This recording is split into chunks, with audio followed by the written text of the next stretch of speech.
Welcome back. As talking about mental health issues becomes less taboo, a behavioral health provider says more needs to be done to eliminate the stigma inside the Hispanic and Latin communities. Jermaine Farrell walks us through what's being done to address this and how much further there is to go. We didn't talk about it. It didn't exist, basically. So it was a lot of, just stay away from that person. Or nobody ever had a conversation about something as simple as, anxiety. I have not met a single person in any race that does not have some anxiety. It's a completely normal thing that people experience.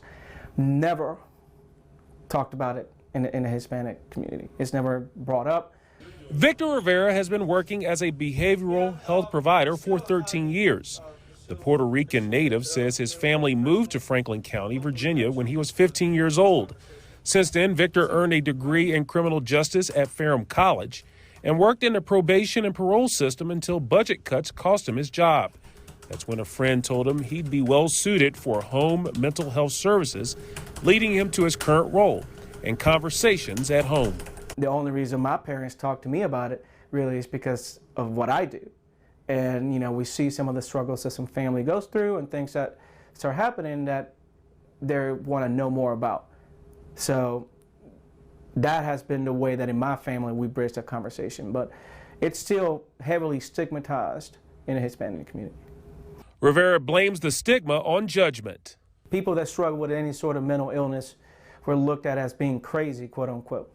And when all your life you hear of those type of struggles being categorized in that manner, then for sure you're afraid to talk about it, right? Because you don't want to be looked at in a certain way. You don't want to be vulnerable and then be judged for the things you say while you're vulnerable.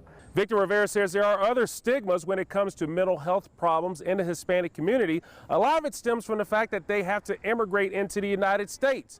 And that's even another layer of problems they have to deal with as far as race, culture, and economic issues within the Hispanic community. Somebody that immigrates to a new country probably experiences a certain amount of trauma in doing so. I've not met a single member of the Hispanic community that I do counseling with that doesn't have PTSD.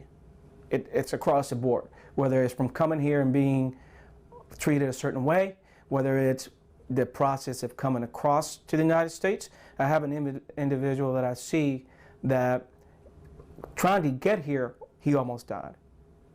Because there's no easy way to get here, and they're trying to pursue betterment for their family. So you're taking emotional and mental health damage along the way, and then you get here and you don't speak the language. Rivera says one key for a Hispanic person to open up about their mental health problems is developing trust with a counselor. He says the trust can come in the form of speaking with a counselor that is a Hispanic native. It's way better than having somebody that is a natural-born American, Caucasian, that learns Spanish. Counseling is a social interaction. It's way better, right, when you meet with somebody that is a natural-born speaker of the language. I grew up speaking Spanish. We speak Spanish in my household still. I listen to music in Spanish. I'm Hispanic. ¿Miércoles? Ok, nos vemos ese día. Gracias. And really the biggest thing is, I guess, it's all about just talking about it. You just talk and just say and do those things. That's got to be big. Normalizing it, right? Diabetes, flus, colds, all that stuff is normal health conversation. But mental health is health. For Hispanic Heritage Month, I'm Jermaine Farrell. You can find Latino and bilingual mental health providers here in Iowa, including several right here in the metro.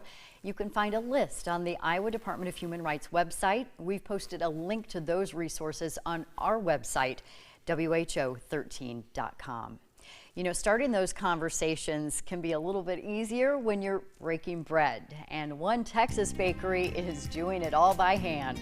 Stick around, the business keeping the traditions of Mexico going.